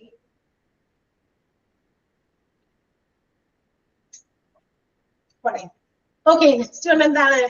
അടുത്ത ഇമ്പോർട്ടൻസ് എന്താന്ന് നോക്കിയേ, ഇംപ്രൂവ്ഡ് ഇൻഡസ്ട്രിയൽ റിലേഷൻസ്. നിങ്ങളുടെ കയ്യിൽ നോട്ട് ഉണ്ടോ പിള്ളേരെ? ഉണ്ടോ? നോട്ട് എല്ലാവരുടെയും കയ്യിലുണ്ടോ? Improved industrial relations. അതായത് if the employees are safe, അവർക്ക് അങ്ങനെ ഒരു ഫീലിംഗ് വന്നു, അങ്ങനെ ഒരു ബിലീഫ്, ഒരു വിശ്വാസം. നമ്മൾ വർക്ക് ചെയ്യുന്ന ഓർഗനൈസേഷനിൽ എല്ലാ രീതിയിലും ഞാൻ സേഫ് ആണ്, ഞാൻ ഹാൻഡിൽ ചെയ്യുന്ന മെഷീൻസ്, ഞാൻ ഉപയോഗിക്കുന്ന കാര്യങ്ങൾ ഒന്നും എനിക്ക് യാതൊരു തരത്തിലുള്ള അപകടം വരുത്തില്ല. കാരണം അതിനുള്ള പ്രിക്കോഷൻസ് എടുത്തിട്ടാണ് ഞാൻ ജോലി ചെയ്യുന്നത്, എന്നെ കൊണ്ട് എടുപ്പിച്ചിട്ടാണ് ജോലി ചെയ്തിരിക്കുന്നത് എന്നുള്ള ഒരു ഫീലിംഗ്, ആ ഒരു വിശ്വാസം എംപ്ലോയീസിന് വന്നു കഴിഞ്ഞാൽ അതെന്താകും? It will create a friendliness and also cordial employee management. എംപ്ലോയീസും മാനേജ്മെന്റും തമ്മിൽ നല്ലൊരു റിലേഷൻ ഉണ്ടാകും. കാരണം മാനേജ്മെന്റിന് അത്രയും ഇമ്പോർട്ടന്റ് ആണ് ഓരോ എംപ്ലോയീസിന്റെയും ജീവൻ. മനസ്സിലായതുകൊണ്ട് അവരുടെ ജീവൻ പ്രൊട്ടക്ട് ചെയ്യാനുള്ള സേഫ്റ്റി മെഷേഴ്സ് എടുത്തിട്ടാണ് ജോലി ചെയ്യിപ്പിക്കുന്നത്. കണ്ടോ? അപ്പൊ അതാണ് പറയുന്നത് ഇൻഡസ്ട്രിയൽ റിലേഷൻ. അങ്ങനെ വരുമ്പോ ആ വ്യവസായ ബന്ധങ്ങൾ കൂടുതൽ ആഴപ്പെടുത്താൻ, കൂടുതൽ ഗാഢമാക്കാൻ, അല്ലെ, കൂടുതൽ നല്ല ബന്ധങ്ങൾ സൃഷ്ടിക്കാൻ സാധിക്കും. അതല്ലേ ഏറ്റവും അത്യാവശ്യം വേണ്ടത്. എംപ്ലോയി മാനേജ്മെന്റ് ഒരു നല്ല കോർഡിയൽ റിലേഷൻ, അല്ലെ, നല്ല ബന്ധത്തില് നിലനിർത്താനായിട്ട് ഈ പറയുന്ന എന്താ പറയാ എംപ്ലോയി സേഫ്റ്റി വളരെയധികം പ്രാധാന്യം അർഹിക്കുന്നുണ്ട്. ഓക്കെ, ക്ലിയർ ആണോ? മനസ്സിലായ ആ പോയിന്റ്? സിമ്പിൾ ആയിട്ടാണ് പറഞ്ഞേക്കണം. സിമ്പിൾ. അപ്പൊ സേഫ്റ്റി മെഷേഴ്സ് എടുക്കുമ്പോ എംപ്ലോയേഴ്സിന് അവരുടെ എംപ്ലോയീസിനെ കുറിച്ച്, അവരൊക്കെ ഇപ്പൊ എന്റെ ലൈഫിന് എനിക്ക് എത്രത്തോളം ഇമ്പോർട്ടൻസ് ഉണ്ട് എന്നുള്ളത് പോലെ തന്നെ അത്രയും ഇമ്പോർട്ടൻസ് കൊടുത്തിട്ടാണ് ഓരോ എംപ്ലോയീസിനെയും സേഫ് ആക്കാൻ വേണ്ടി സേഫ്റ്റി മെഷേഴ്സ് എടുക്കുന്നത്, അല്ലെ? ആലോചിച്ച് നോക്കിയേ. അപ്പൊ എന്റെ ജീവൻ പോലെ തന്നെയാണ് അവരുടെയും ജീവനെന്ന് കണക്കിലെടുക്കുന്നത് അദ്ദേഹം. ആ ഒരു ചിന്ത എംപ്ലോയീസിന്റെ മനസ്സിലേക്ക് കൊടുത്തു കഴിഞ്ഞാൽ പിന്നെന്ത് പേടിക്കാനല്ലേ? പണ്ട് അവരുടെ ജീവനെ പോലെ തന്നെ എന്റെയും ജീവന വിലയുണ്ടെന്ന് അദ്ദേഹം മനസ്സിലാക്കുന്നുണ്ട്. അല്ലെങ്കിൽ അതുകൊണ്ട് ഞങ്ങൾക്ക് ഒത്തിരി ഫീലിംഗ് ഓഫ് എന്താ പറയാ സാറ്റിസ്ഫാക്ഷൻ, അല്ലെങ്കിൽ അങ്ങനെ ഒരു വിശ്വാസം, എന്റെ ജീവനില് എനിക്ക് നല്ല ഉറപ്പ് തരുന്ന ഒരു മാനേജ്മെന്റ് കൂടെ ഉണ്ടെന്നുള്ള വിശ്വാസം. It will create A cordial relationship between the employee and management. Clear ആണല്ലോ? ഓക്കെ, ദെൻ അടുത്തത് അപ്പൊ എന്ത് പറ്റും? അങ്ങനെ വരുമ്പോ എന്ത് പറ്റും? ഇൻ റിട്ടേൺ അതിന് പകരമായിട്ട് എംപ്ലോയീസ് എന്ത് കൊടുക്കും? ഇതിൽ പറയുന്നത് വേണ്ട, എനിക്ക് എന്റെ ജീവനെ വളരെയധികം എന്റെ മാനേജ്മെന്റ്, എന്റെ എംപ്ലോയർ, എന്റെ ഓണർ ഓഫ് ദ ഓർഗനൈസേഷൻ വിലമതിക്കുന്നുണ്ടെങ്കിൽ പിന്നെ ഇതിൽ പറയുന്നത് എന്താ നമുക്ക് ഇനി വേണ്ടേ? It will make the employees motivated, അല്ലെ? അപ്പൊ എന്ത് പറ്റും? എന്റെ ജീവൻ അത്രയും പ്രാധാന്യം കൊടുത്ത് അദ്ദേഹം അല്ലെങ്കിൽ അവര് നമ്മളെ പ്രൊട്ടക്ട് ചെയ്യുന്നുണ്ടെങ്കിൽ ഞാൻ എന്റെ ഫുൾ എഫേർട്ട് എടുത്ത് എനിക്ക് സ്വയം മോട്ടിവേറ്റഡ് ആകാനുള്ള ഒരു അവസരം കൂടിയാണ്. എന്റെ എഫേർട്ട് എടുത്ത് ഞാൻ എന്ത് ചെയ്യും? ഫുൾ ഔട്ട്പുട്ട് കൊടുക്കും, അല്ലെ? നല്ലൊരു പ്രൊഡക്ഷൻ, ഒരു റിസൾട്ട് കൊടുക്കാൻ ഞാൻ പരമാവധി എന്നെ കഴിയുന്ന എല്ലാ രീതിയിലും ഓരോ എംപ്ലോയീസും ശ്രമിക്കും. അതേസമയം എന്റെ ലൈഫിനെ പ്രൊട്ടക്ട് ചെയ്യുന്ന എന്റെ ജീവന് ഒരു വിലയും തന്നിട്ടില്ല, ഇത് എന്തൊക്കെയാണ് അവർ ചെയ്യേണ്ടത്, എന്തെങ്കിലും അപകടം വരുമോ എന്നുള്ള ടെൻഷൻ അടിച്ച് പണിയും ചെയ്ത് കഴിയുമ്പോൾ അവസാനം കിട്ടുന്ന റിസൾട്ട് വളരെ എന്താ പറയുക, ഉദ്ദേശിച്ച 50% പോലും റിസൾട്ട് കിട്ടിയില്ല, പ്രൊഡക്ഷൻ കിട്ടിയില്ല. വൈകുന്നേരം ആകുമ്പോൾ നോക്കുമ്പോൾ ഇത്രയും നടന്നുള്ള പണി, ഇങ്ങനെയുള്ള ഒരു ചിന്തയുമായിട്ട് ഓണറും വന്ന് നോക്കുമ്പോൾ മനസ്സിലാക്കേണ്ടി വരും. ഓക്കെ, അതൊക്കെ ചെയ്യാനായിട്ട് നമ്മുടെ സേഫ്റ്റി ഓഫ് എംപ്ലോയീസ് വളരെ ഇമ്പോർട്ടന്റ് ആണ്. And next one, formalising the safety process and programme. ഇനി എംപ്ലോയീസിന് സേഫ്റ്റി കൊടുക്കാൻ വേണ്ടിയിട്ട് എംപ്ലോയർമാർ എന്ത് ചെയ്യണം? അവർക്ക് അതിനുള്ള ചില സേഫ്റ്റി അവയർനെസ് പ്രോഗ്രാമുകൾ കണ്ടക്ട് ചെയ്യാൻ പറ്റുകയാണെങ്കിൽ ഇടയ്ക്കിടയ്ക്ക് അതൊക്കെ കണ്ടക്ട് ചെയ്യാം. അവരുടെ സേഫ്റ്റിയെ സംബന്ധിക്കുന്ന ചില പ്രോഗ്രാമുകൾ ഇപ്പൊ നമുക്കറിയാലോ, പല കാര്യങ്ങൾക്ക് ചില പ്രോഗ്രാമുകൾ ഇങ്ങനെ കണ്ടക്ട് ചെയ്യും.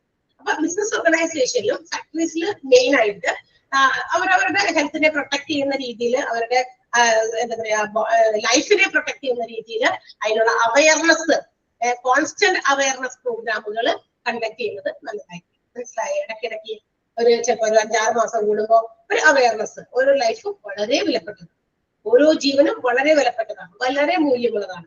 നമ്മുടെ ഒരു ചെറിയ അശ്രദ്ധ മതി നമ്മുടെ ഒരു ജീവൻ ഇല്ലാതാക്കാൻ. ഇങ്ങനെയുള്ള ചില അവയർനെസ് കൊടുക്കുന്ന ചില ക്ലാസ്സുകളൊക്കെ, പ്രോഗ്രാമുകളൊക്കെ കണ്ടക്ട് ചെയ്യാം. സോ അപ്പൊ അവർക്ക് എന്ത് ചെയ്യും? കുറച്ചുകൂടി മോട്ടിവേറ്റഡ് ആകും, അതിന് കൂടുതൽ കെയർ കൊടുക്കാനായിട്ട് ഓരോരുത്തരും ശ്രമിക്കും. ഓക്കെ, കിട്ടിയോ? So automatically it improves the productivity. അങ്ങനെ വരുമ്പോൾ എന്ത് പറ്റും? പ്രൊഡക്ടിവിറ്റി വർദ്ധിക്കും, ഒരു ഓർഗനൈസേഷന്റെ ഉത്പാദനക്ഷമത കൂടി. ഉത്പാദനം കൂടി, ഇഷ്ടം പോലെ എല്ലാവർക്കും നല്ല സേഫ്റ്റി ആൻഡ് സെക്യൂരിറ്റി കൊടുത്തു കഴിഞ്ഞപ്പോൾ എല്ലാ എംപ്ലോയീസും ഓരോരുത്തരും ചിന്തിക്കും, എന്റെ ലൈഫ് ഇവിടെ സെക്യൂർ ആണ്, എനിക്ക് യാതൊരു രീതിയിലുള്ള അപകടവും ഇവിടെ സംഭവിക്കാനില്ല. ആ ഒരു ഫീലിംഗ് ഒന്നും എന്ത് ചെയ്യുന്നു? ഞാൻ ഇന്ന് 10 യൂണിറ്റ് ഉത്പാദിപ്പിക്കാനോ വന്നത്, ഞാനൊരു 20 യൂണിറ്റ് ഉത്പാദിപ്പിക്കാനുള്ള മോട്ടിവേഷൻ എനിക്ക് അവിടുന്ന് കിട്ടുന്നു. അങ്ങനെ ഓരോ എംപ്ലോയീസും ചിന്തിക്കുമ്പോൾ it increases the total productivity, മൊത്തത്തിലുള്ള ഉത്പാദനക്ഷമത അങ്ങനെ അങ്ങോട്ട് കൂടും. മനസ്സിലായോ? നല്ല റിസൾട്ട് കൊണ്ടുപോകും. ക്ലിയർ ആയോ? അങ്ങനെ റിസൾട്ട് നല്ലത് കൊണ്ടുവന്ന് it will enhance the work of employees. എംപ്ലോയീസിന്റെ ജോലി അങ്ങോട്ട് നല്ല ഇംപ്രൂവ്ഡ് ആക്കും, നല്ല എഫിഷ്യന്റ് ആയിട്ട് വളരെ കൃത്യമായിട്ടൊക്കെ ജോലി ചെയ്യാനായിട്ട് നോക്കും. ഇനി last one, boost employee morale. എംപ്ലോയീസിന്റെ മൂല്യങ്ങൾ വർദ്ധിപ്പിക്കാൻ, എംപ്ലോയീസിന്റെ ഇന്തൂസിയാസം, അവര് ജോലി ചെയ്യുമ്പോൾ എന്താ പറയാ കഷ്ടപ്പെട്ട് ചെയ്യാതെ ഇഷ്ടപ്പെട്ട് ചെയ്യുന്ന ഒരു രീതിയിലേക്ക് കൊണ്ടുവരിക. അതിന് വേണ്ടിയിട്ടുള്ള എല്ലാ കാര്യങ്ങളും എംപ്ലോയി സേഫ്റ്റിയിലാണ് മാത്രമേ ഉണ്ടാകുന്നുള്ളൂ. എംപ്ലോയി സേഫ്റ്റി ആണെങ്കിൽ മാത്രമേ ഗുഡ് മൊറൈലൊക്കെ എംപ്ലോയീസ് പുറത്തെടുക്കുള്ളൂ, അല്ലെങ്കിൽ ആക്സിഡന്റുകൾ വരും. അങ്ങനെ വരുമ്പോ ആളുകളുടെ മനസ്സിലൊക്കെ ഭയങ്കര പേടി, അല്ലെ? അതുപോലെ തന്നെ എന്താ പറയാ മാനേജ്മെന്റിനോടുള്ള ദേഷ്യം, അല്ലെങ്കിൽ എന്താ അതിന്റെ കൂടെ വേദനയും യാതനയും, അത് വേറെ, അല്ലെ? അപകടം ഉണ്ടാകുന്നതുമായി ബന്ധപ്പെട്ട് വേദന ഉണ്ടാവും, മനസ്സിന് യാതനയും ഉണ്ടാവും, അല്ലെ? അപ്പൊ ഇതൊക്കെ കൂടുകയാണ് ചെയ്യുക അല്ലെ. പക്ഷെ എംപ്ലോയീസ് മൊറൈൽ കൊണ്ടുവരണമെങ്കിൽ managers need to ensure the safety of employees. എംപ്ലോയീസിന്റെ സേഫ്റ്റി എന്താ പറയുക ഉറപ്പുവരുത്തണം. സോ അവർക്ക് അവരേതെങ്കിലും തരത്തിലുള്ള പല എന്തെങ്കിലും സഫറിങ്സ് ഉണ്ടോ, എന്തെങ്കിലും ജോലി കഷ്ടപ്പെട്ടിട്ടാണോ ചെയ്യണം. കണ്ടോ, കഷ്ടപ്പെട്ട് ചെയ്താലും ഒരു നല്ല റിസൾട്ട് കിട്ടില്ല, ഇഷ്ടപ്പെട്ട് ചെയ്ത് നോക്കിയാൽ നല്ല റിസൾട്ട് കിട്ടും. ഓക്കെ, സോ ഇനി അങ്ങനെയൊക്കെ എന്തെങ്കിലുമൊക്കെ ഉണ്ടെങ്കിൽ അതൊക്കെ മനസ്സിലാക്കി ഫാമിലീസ് അവരുടെ ഫാമിലിനെ എന്താ പറയാ ഡിപ്പെൻഡ് ചെയ്തിട്ട് ഒരാളുടെ അവരുടെ വീട് എന്ന് പറയുന്നത് അവർക്ക് ഏറ്റവും സന്തോഷം കൊടുക്കുന്ന ഒരു സ്ഥലമാണ്. അപ്പൊ അത് സംബന്ധമായിട്ടുള്ള കാര്യങ്ങളിലൊക്കെ ഒന്ന് ചെറുതായിട്ടൊക്കെ ഒന്ന് ഇടപെട്ട് അപ്പൊ അങ്ങനെയുള്ള ഒരു സെക്യൂരിറ്റി ഫീലിംഗ് ഒക്കെ കൊടുക്കുമ്പോൾ തീർച്ചയായും എംപ്ലോയീസിന്റെ മൊറൈൽ അങ്ങ് വർദ്ധിക്കും. നമ്മളെ കുറിച്ച് വർക്കേഴ്സിനെ കുറിച്ച് മാനേജ്മെന്റ് ഇടയ്ക്കിടയ്ക്ക് ഒരു ജസ്റ്റ് ഒരു കുശലാന്വേഷണം പോലെയെങ്കിലും how is your family, how is your children, how is your wife, അവരെങ്ങനെയാണ് എങ്ങനെയൊക്കെയാണ് അങ്ങനെ ജസ്റ്റ് ഒരു ചിലപ്പോൾ വാക്കുകൊണ്ടായിരിക്കാം, ചിലപ്പോൾ അവർ എന്തെങ്കിലും മറ്റേതെങ്കിലും കാര്യങ്ങൾ ചോദിച്ചറിഞ്ഞിട്ടായിരിക്കാം. ഓക്കെ, അപ്പൊ ഇതൊക്കെ ഒരു നല്ല ഒരു ലക്ഷണമാണ് എംപ്ലോയീസിന്റെ മൊറൈൽ വർദ്ധിപ്പിക്കാനുള്ളത്. സോ എംപ്ലോയീസിന്റെ സേഫ്റ്റി പ്രൊട്ടക്ട് ചെയ്തില്ല എങ്കിൽ ഇതനുസരിച്ച് അതിൻ്റെതായ ആഫ്റ്റർ എഫക്റ്റുകൾ ഫാക്ടറി അല്ലെങ്കിൽ ഓർഗനൈസേഷൻ സഫർ ചെയ്യേണ്ടി വരും. ക്ലിയർ ആയോ? മനസ്സിലായോ? വെച്ചിട്ട് ഓക്കെ, ഇനി ഒന്ന് അണ്ടർലൈൻ ചെയ്യേണ്ട പോയിന്റ്സ് പറയാം കേട്ടോ. നേരത്തെ അണ്ടർലൈൻ ചെയ്യിപ്പിച്ചില്ല കാരണം ഇത് സ്റ്റക്കായി നിൽക്കണമായിരുന്നു. ഒന്ന് അണ്ടർലൈൻ ചെയ്തേ. Importance of safety, employee safety at work place എന്ന് പറയുന്നതിൽ അണ്ടർലൈൻ ചെയ്യേണ്ടത് ആ ആക്സിഡന്റ്, അവോയ്ഡിങ് ആക്സിഡന്റ് എന്ന് പറഞ്ഞ ഒന്നാമത്തെ സെന്റൻസ് ഒന്ന് അണ്ടർലൈൻ ചെയ്തത് കേട്ടോ. Industrial safety diminishes the chances of accidents as it installs the required safety measures accurately and informs the employees regarding crucial safety aspects. ആ സെന്റൻസ് ഒന്ന് അണ്ടർലൈൻ ചെയ്തേക്കാം. പിന്നെ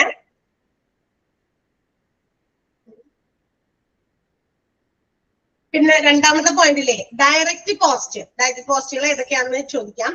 financial compensation to the injured or the deceased family. എന്തെങ്കിലും injury വന്ന ആൾക്ക് അല്ലെങ്കിൽ ആളുടെ ഫാമിലിക്ക് വരുന്ന ചെലവുകൾ, സാമ്പത്തിക ചെലവുകൾ, അല്ലെങ്കിൽ ഇൻഡയറക്റ്റ് കോസ്റ്റ്. ഇൻഡയറക്റ്റ് കോസ്റ്റ് ഏതാന്ന് പറയുന്നത് such as expense incurred in the treatment of injured employees. അതായത് ഇഞ്ചേർഡിന് ഉണ്ടാകുന്ന പിന്നീട് അതായത് അത് കഴിഞ്ഞ് ഹോസ്പിറ്റലിൽ വരുന്ന എല്ലാ ചെലവുകളും അതൊക്കെ ഇൻഡയറക്റ്റ് ആണ്. മറ്റു പല ചെലവ്, മെഡിസിന്റെ ചെലവ് അല്ലാണ്ട് വേറെയും ചെലവുകളൊക്കെ വരും. മനസ്സിലായ? പിന്നെ കുറച്ച് ദിവസം കഴിയുമ്പോ എന്താ പറയാ, കുറച്ച് ദിവസം കഴിയുമ്പല്ല, കുറച്ച് ദിവസമൊക്കെ ആൾക്ക് ജോലിക്ക് വരാൻ പറ്റൂലല്ലോ. അപ്പൊ ജോലിക്ക് വരാൻ പറ്റാത്തത് കൊണ്ട് അയാൾക്ക് വരുമാനമില്ലല്ലോ. അപ്പൊ വരുമാനത്തിന് വേണ്ടിയിട്ട് എന്തെങ്കിലുമൊക്കെ സപ്പോർട്ട് ചെയ്യാൻ ഫാമിലിക്ക് കൊടുക്കാനുള്ള ചെലവുകളൊക്കെ അതൊന്ന് അണ്ടർലൈൻ ചെയ്യണം കേട്ടോ. Direct cost, indirect cost. മൂന്നാമത്തെ പോയിന്റില് when employee feel safe in their work environment, they feel a sense of motivation and contentment. Our sentence underline ചെയ്യാം.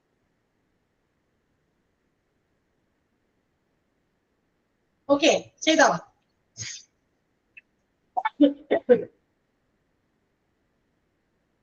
നാലാമത്തെ പോയിന്റില് ആ കുറച്ച് ആക്ടുകളുടെ പേര് പറയുന്നില്ലേ. Industrial disputes act 1947, employee state insurance act 1948, factories act 1948 and അമെൻമെന്റ് ആക്ട്, അല്ലെങ്കിൽ സോറി അപ്രന്റീസ് ആക്ട് 1961. ആ ആക്ടുകളുടെ പേരും അതിന്റെ ഇയറും ഒന്നും അണ്ടർലൈൻ ചെയ്യുന്നുണ്ട് കേട്ടോ. ചിലപ്പോൾ ചുരുക്കും.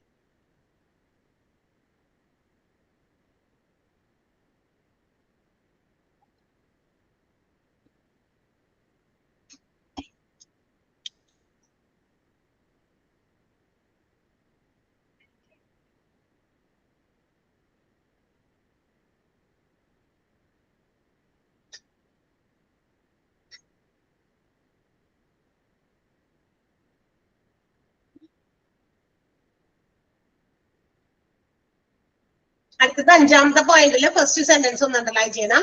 Employee safety is believed to introduce friendliness and cordial employee management relations.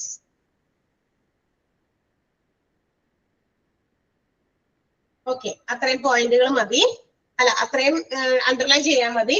പിന്നെ ഇമ്പോർട്ടൻസ് ഓഫ് എംപ്ലോയി സേഫ്റ്റി എന്ന് പറഞ്ഞാൽ 8 പോയിന്റിന്റെ ഹെഡ് ഇല്ലേ, ഹെഡിങ്സ്, ബോൾഡായിട്ട് എഴുതിയിരിക്കുന്ന ഹെഡിങ്ങുകൾ ഇമ്പോർട്ടന്റ് ആണ്. ഇതിലേതാണ് എംപ്ലോയി സേഫ്റ്റിയുടെ ഇമ്പോർട്ടൻസ് ആയിട്ട് വരിക എന്നൊക്കെ കുറച്ച് ചോദ്യം ഉണ്ടായിരിക്കാം. 8 പോയിന്റുകൾ തന്നിട്ടുണ്ട്, 8 പോയിന്റിന്റെ ഹെഡിങ്. മറ്റേതിലും ഉണ്ട് കേട്ടോ, ഇമ്പോർട്ടൻസ് ഓഫ് എംപ്ലോയി ഹെൽത്തും ഉണ്ട്. രണ്ടും തമ്മിൽ എന്താ പറയാ ഇങ്ങനെ മിക്സ് ചെയ്തൊക്കെ തരും. അപ്പൊ ഏതാണെന്ന് കണ്ടുപിടിക്കാനായിട്ട് പഠിച്ചു വെക്കണം, എന്നാലേ അറിയാൻ പറ്റുള്ളൂ. ഓക്കെ, ഒന്ന് വായിച്ചു നോക്കിയ ഇമ്പോർട്ടൻസ്.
ശരിയായോ? സ്ക്രീൻ ശരിയായോ? യെസ്, അറിയില്ല.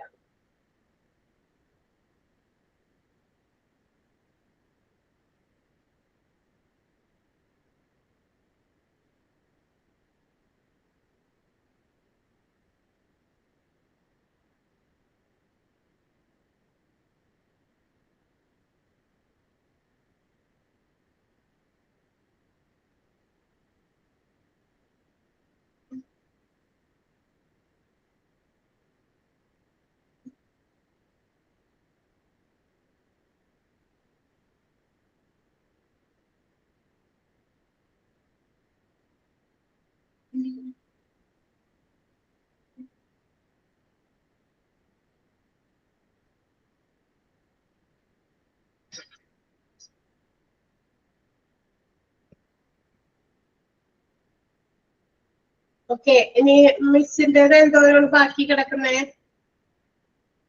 അറിയാമോ? നമ്മളുടെ ട്രീസ മിത്തിന്റെ ഏത് ചാപ്റ്റർ ആയിരുന്നു അറിയാമോ? 5th മൊഡ്യൂളാ miss. 5ാമത്തെ മൊഡ്യൂൾ അല്ലേ? 5ാമത്തെ മൊഡ്യൂളിന്റെ പേര് എംപ്ലോയി ബെനിഫിറ്റ്സ് ആണോ?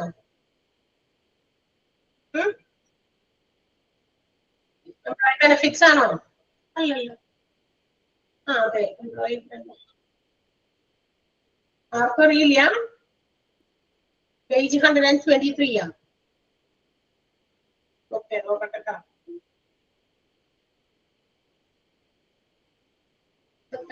നമ്മുടെ ഗ്രീവാൻസിലുള്ളോ? എംപ്ലോയി ബെനിഫിറ്റ്സ് ആണ്. ഓക്കെ, അറിയില്ല എവിടെ നിർത്തിയേക്കണേ ടീച്ചറിന്. ടീച്ചർ അവിടെ വരെ എടുത്തു. 5 വരെ എടുക്കാം. 5 തുടങ്ങി എടുക്കണം. ഏത് പോയിന്റ്? ഒബ്ജക്റ്റീവ്സ് ആണോ? ഒബ്ജക്റ്റീവ്സ് ആണോ? ഫീച്ചേഴ്സ് ആണോ? ഫീച്ചേഴ്സ് ഓഫ് കളക്റ്റീവ് ബാർഗൈനിങ് ആണ്. 5 പോയിന്റ് എടുത്തെന്ന്. അല്ല, 5ാമത്തെ മുതൽ എടുക്കണം.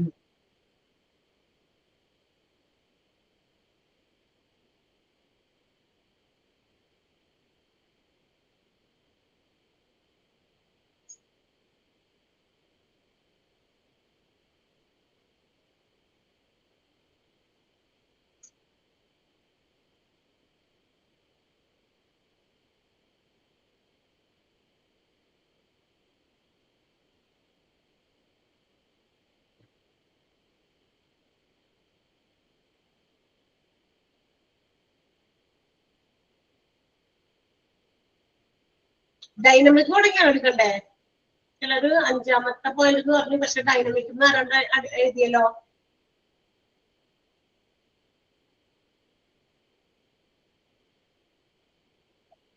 സെവൻത് പോയിന്റ് ആണെന്ന് തോന്നുന്നു.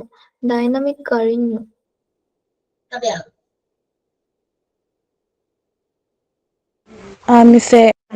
വരെ നിർത്തിയതാ. ഇനി മേലെ പവർ റിലേഷൻ. ഡൈനമിക് തീർന്നു. പവർ റിലേഷൻഷിപ്പ് ആണ് തന്നെയാണ് എടുക്കേണ്ടത് അല്ലേ? Yes miss.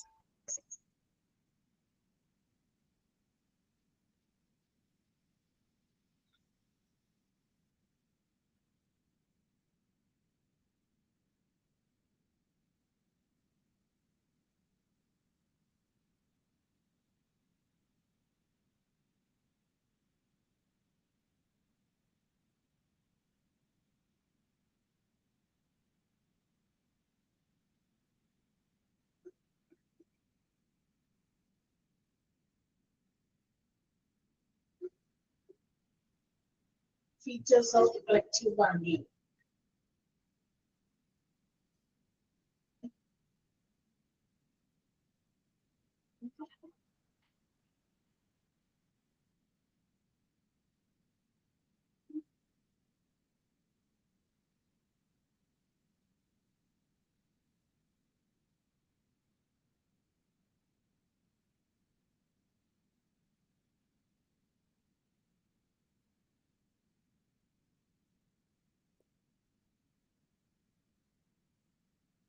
എന്താണ് നിങ്ങൾക്ക് കളക്റ്റീവ് ബാർഗൈനിങ് എന്ന് വെച്ചാൽ മനസ്സിലായേക്കണേ?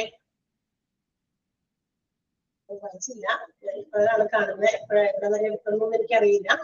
മിസ് കുറച്ച് ദിവസത്തേക്കൊക്കെ ഉണ്ടാവില്ല എന്നൊക്കെ പറഞ്ഞു.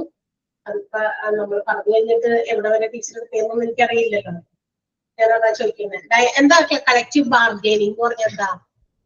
Collective bargaining is the demands of the workers regarding there rights. അതായത് ഒരു ഓർഗനൈസേഷനിൽ ജോലി ചെയ്യുന്ന വർക്കേഴ്സ് അല്ലെങ്കിൽ വർക്ക് ഫോഴ്സിന് അവരുടെ പല ആവശ്യങ്ങളും ഉന്നയിക്കുക അല്ലെ? അവരുടെ പല ആവശ്യങ്ങളും, അതായത് അവര് എക്സ്പെക്ട് ചെയ്തിരിക്കുന്ന പല കാര്യങ്ങളും ചിലപ്പോൾ അവർക്ക് പ്രതീക്ഷിച്ചത് കിട്ടാതെ വരുമ്പോഴാണ് ഇങ്ങനെയുള്ള ബാർഗൈനിങ് ഒക്കെ വരിക അല്ലെ? നമ്മൾ സാധാരണ ബാർഗൈനിങ് കേട്ടിട്ടുണ്ട്, വില പേശുക എന്ന് നമ്മൾ കേട്ടിട്ടുണ്ട്. നമ്മളൊരു മാർക്കറ്റിൽ പോയി എന്തെങ്കിലും സാധനം കാണുമ്പോൾ സാധാരണ കടയിൽ വെച്ചിരിക്കുന്ന സ്റ്റേഷനറി കടയിലൊന്നും ബാർഗൈനിങ് ചെയ്യാറില്ല. സാധാരണ നമ്മൾ ബാർഗൈൻ ചെയ്യുന്നത് ചില പച്ചക്കറി മാർക്കറ്റിനകത്ത് അല്ലെങ്കിൽ ഫിഷ് മാർക്കറ്റിൽ, ഇവിടെയൊക്കെയാണ് ബാർഗൈനിങ്. പിന്നെ അല്ലെങ്കിൽ ഈ ഓപ്പൺ ആയിട്ട് കിടക്കുന്ന കട, എന്താ പറയാ, ഡ്രസ് മെറ്റീരിയൽസ് അല്ലെങ്കിൽ ഓപ്പൺ സ്പേസിലൊക്കെ എടുത്തിരിക്കുന്നത്, അവിടെയൊക്കെ നമ്മളിങ്ങനെ ബാർഗൈനിങ് ചെയ്യുള്ളൂ. ഇതും അതുപോലെ തന്നെയാണ്, ബാർഗൈനിങ് തന്നെയാണ്. പക്ഷേ ഇവിടുത്തെ ബാർഗൈനിങ് എന്ന് പറഞ്ഞാൽ the needs of the workers in A factory. ഓർഗനൈസേഷനിൽ ജോലി ചെയ്യുന്ന വർക്കേഴ്സിന്റെ അവരുടെ ആവശ്യങ്ങൾ നടപ്പിലാക്കി തരണമെന്നുള്ള ആ ഒരു ഡിമാൻഡ്, അതിനെയാണ് നമ്മൾ ബാർഗൈനിങ് എന്ന് വിളിക്കുക. അപ്പൊ അതിന്റെ പ്രധാനപ്പെട്ട ഫീച്ചേഴ്സ് ആണ് നിങ്ങൾ ഇവിടെ പഠിച്ചുകൊണ്ടിരിക്കുന്നത്. അടുത്തത് പറഞ്ഞാൽ പവർ റിലേഷൻഷിപ്പ് ആണ്. നമുക്കറിയാം, ഒരു ഓർഗനൈസേഷനിൽ workers and management have to എന്താ പറയാ, have to make a good relationship. അവർ തമ്മിൽ ഒരു നല്ല റിലേഷൻഷിപ്പ് വേണം. എങ്ങനെയാണ് നല്ല റിലേഷൻഷിപ്പ് ഒരു ഓർഗനൈസേഷനിൽ ഉണ്ടാവുക? when the management satisfies each and every needs of the workers, അപ്പോഴാണ് ഒരു നല്ല ഗുഡ് റിലേഷൻഷിപ്പ് ഉണ്ടാവുള്ളൂ. ഓർഗനൈസേഷനിൽ വർക്ക് ചെയ്യുന്ന എംപ്ലോയീസിനെല്ലാം അവരുടെ ആവശ്യങ്ങൾക്കെല്ലാം ഒരുമിച്ച് ഒപ്പം നിന്ന് എല്ലാ കാര്യങ്ങളും നിറവേറ്റി കൊടുക്കുമ്പോഴാണ് എംപ്ലോയീസിന് സാറ്റിസ്ഫാക്ഷൻ ഉണ്ടാകും. എംപ്ലോയീസിന് സാറ്റിസ്ഫാക്ഷൻ ഉണ്ടാകുമ്പോൾ അവര് അത് അവരുടെ പ്രൊഡക്ടിവിറ്റിയിൽ, അവരുടെ ഉത്പാദനത്തിൽ അവരത് പ്രകടമാക്കും. അവർ മോട്ടിവേറ്റഡ് ആയി ഗുഡ് റിസൾട്ട് കൊടുക്കാൻ നോക്കും. സോ ഗുഡ് റിസൾട്ട് കാണുമ്പോൾ എംപ്ലോയീസിന് എന്താകും? ഹാപ്പി ആകും. എംപ്ലോയേഴ്സിന് മീൻസ് അതായത് മാനേജ്മെന്റിന് അവർക്ക് സന്തോഷമാണ്. കാരണം കൂടുതൽ പ്രൊഡക്ടിവിറ്റി കിട്ടി. എല്ലാ എംപ്ലോയീസും വളരെ എന്താ പറയാ, എനർജറ്റിക് ആയിട്ട് വളരെ സ്മാർട്ട് ആയിട്ട് ജോലി ചെയ്യുന്നു, മോട്ടിവേറ്റഡ് ആയിട്ട് ജോലി ചെയ്യുന്നു. So it brings good result, നല്ല റിസൾട്ട് കൊണ്ടുവരും. അപ്പൊ എന്തായി? Good relationship. പിന്നെ നമ്മൾ നേരത്തെ പറഞ്ഞ ഒരു കോർഡിയൽ, ഒരു ഇൻഡസ്ട്രിയൽ റിലേഷൻ ഉണ്ടാകും വർക്കേഴ്സും എംപ്ലോയീസും അതുപോലെ തന്നെ നമ്മളുടെ മാനേജ്മെന്റ് തമ്മില്. പക്ഷെ അത് എപ്പോഴും ഉണ്ടാകുക by when they offer maximum എന്താ പറയാ, മാക്സിമം ഔട്ട്പുട്ട്. അതായത് ഓരോ എംപ്ലോയർമാരും അവരുടെ മാക്സിമം അവര് എംപ്ലോയീസിന് കൊടുക്കേണ്ടത് കൊടുക്കുമ്പോൾ മാത്രമാണ് അവര് ആ ഒരു രീതിയിലേക്ക് എത്തുന്നുള്ളൂ. മനസ്സിലായോ? ആൻഡ് അവരുടെ ഡിമാൻഡുകളൊക്കെ ആക്സെപ്റ്റ് ചെയ്യുക അല്ലെ? അവരെന്തൊക്കെയാ ചോദിക്കുന്നത് മുഴുവനും സ്വീകരിക്കുക, അത് ഓഫർ ചെയ്യുക അവർക്ക്. അപ്പോഴൊക്കെയാണ് വർക്കേഴ്സ് ഹാപ്പി ആകുക, അല്ലെങ്കിൽ എന്താ പറയാ മാനേജ്മെന്റിന് അവരുടെ റിസൾട്ട് കിട്ടുക. So it will help the management to hold their power. അപ്പൊ അങ്ങനെ എന്ത് ചെയ്യുന്നു, തന്റെ അധികാരം ഉപയോഗിച്ച് അവർക്ക് ചെയ്തു കൊടുക്കേണ്ടതായിട്ടുള്ള കാര്യങ്ങൾ മാക്സിമം ചെയ്തു കൊടുക്കുന്നു. വർക്ക് പ്ലേസിലുള്ള അവരുടെ പ്രോബ്ലംസ് മാറ്റേഴ്സ് ഒക്കെ ഉണ്ടെങ്കിൽ അതെല്ലാം സോൾവ് ചെയ്ത് കൺട്രോൾ ചെയ്തുകൊണ്ട് പോകുന്നു. ഓക്കെ, ഇതിനു വേണ്ടിയിട്ട് ചിലപ്പോ നമ്മുടെ മാനേജ്മെന്റിനെ സമീപിക്കുന്നത് വർക്ക് ഫോഴ്സിന്റെ ട്രേഡ് യൂണിയൻസ് ആയിരിക്കാം. അപ്പൊ ആ ട്രേഡ് യൂണിയൻസിന്റെ സ്ട്രെങ്തോടുകൂടി അവരുടെ ആ ഒരു പവറോട് കൂടി തന്നെ വർക്കേഴ്സും അതുപോലെ തന്നെ അവരുടെ അധികാരങ്ങളെ, അവരുടെ പവറിനെ അവർക്ക് ഹോൾഡ് ചെയ്യാൻ പറ്റും. ഓക്കെ, അതാണ് പവർ റിലേഷൻഷിപ്പ്, അധികാരത്തിന്റെ ഒരു ബന്ധം. അധികാരത്തിന്റെ ബന്ധം എന്ന് പറഞ്ഞാൽ അധികാരം ഉപയോഗിച്ച് ഡിമാൻഡുകളെല്ലാം സാധ്യമാക്കി കൊടുക്കുക ആർക്ക്, എംപ്ലോയീസിന്. ഓക്കെ, അപ്പൊ ആ രീതിയിൽ അങ്ങനെ വരുമ്പോ ഒരു നല്ല റിലേഷൻഷിപ്പ് മാനേജ്മെന്റും എംപ്ലോയീസും തമ്മിൽ ഉണ്ടാക്കിയെടുക്കാൻ പറ്റും. ഇതിന്റെ ബാക്കി ഭാഗം ഞാൻ വെറുതെ ജസ്റ്റ് ഇപ്പൊ ഒരു ഇത്തിരി സമയം ഉണ്ടായിരുന്നത് കൊണ്ട് ഞാൻ വെറുതെ ഒന്ന് പറഞ്ഞത് മാത്രമാണ്. ടീച്ചർ ഇതിന്റെ ബാക്കി ഭാഗം കണ്ടിന്യൂ ചെയ്തോളും. ടീച്ചർ വേറെ ക്ലാസ്സിൽ എടുത്തിട്ടുണ്ടാകുന്ന മിസ്. ഓക്കെ, അപ്പൊ ടീച്ചറിനാണ് കൂടുതൽ സമയം ഈ ബാക്കിയുള്ള. ഞാനിപ്പോ ഒരു പോയിന്റ് വെറുതെ പറഞ്ഞത് മാത്രമേ ഉള്ളൂ. നമ്മുടെ സമയമായിട്ടുണ്ടായില്ല, ഒരു 5 മിനിറ്റ് ഉണ്ടായതുകൊണ്ട് ഞാനവിടെ പറഞ്ഞു. പിന്നെ ഇത്രയും ഭാഗമുണ്ട്. മീൻസ് ഫീച്ചേഴ്സ് ഉണ്ട്, ഒബ്ജക്റ്റീവ്സ് ഉണ്ട്, ഇമ്പോർട്ടൻസ് ഉണ്ട് അല്ലെ. ഈ 3 ഹെഡ്സും ഉണ്ട് നമുക്ക് ടീച്ചർക്ക് എടുക്കാൻ. ടീച്ചർക്ക് ഒരു 1.5 മണിക്കൂർ ക്ലാസ് കൊണ്ട് ടീച്ചർക്ക് എടുത്ത് തീർത്തോളാം എന്ന് പറഞ്ഞിട്ടുണ്ട് കേട്ടോ. അപ്പൊ അടുത്ത ദിവസം ടീച്ചർ കയറുമ്പോ ബാക്കി ഭാഗം എടുത്തോളും. ഞാൻ വെറുതെ ഒന്ന് ജസ്റ്റ് ഒന്ന് പറഞ്ഞു മാത്രം. ഇത്രയും സമയം വെറുതെ കളയണ്ടല്ലോ എന്ന് വിചാരിച്ചു. ടീച്ചർ അവിടെ നിന്ന് ഇറങ്ങി എടുത്തോളൂ കേട്ടോ. Okay, so see you. അടുത്ത ദിവസം കാണാം. നന്നായി പഠിച്ച് പരീക്ഷയ്ക്കൊക്കെ എല്ലാവരും നന്നായിട്ട് അപ്പിയർ ചെയ്യാട്ടാണ്. നമുക്ക് ക്ലാസ് ഉണ്ടോന്ന് അറിയില്ല, ഇനി നമ്മൾ മീറ്റ് ചെയ്യുമെന്ന് അറിയില്ല. നന്നായിട്ട് പരീക്ഷയൊക്കെ എഴുതാം. സോ പരീക്ഷയൊക്കെ കഴിഞ്ഞ് നമുക്ക് പരീക്ഷയ്ക്ക് ചിലപ്പോൾ കാണാൻ പറ്റിയില്ലെങ്കിലും പരീക്ഷയ്ക്ക് ഇൻവിജിലേറ്റേഴ്സ് വേറെ ആയിരിക്കുമല്ലോ. അപ്പൊ അവര് പറയുന്ന ഇൻസ്ട്രക്ഷൻസ് അനുസരിച്ച് എക്സാം ഒക്കെ എഴുതാം. സർട്ടിഫിക്കറ്റ് കിട്ടുന്ന ഒരു സംഭവം ഒക്കെ ഉണ്ടാവുമല്ലോ. Okay, thank you miss. Thank you so much. Thank you ma'am.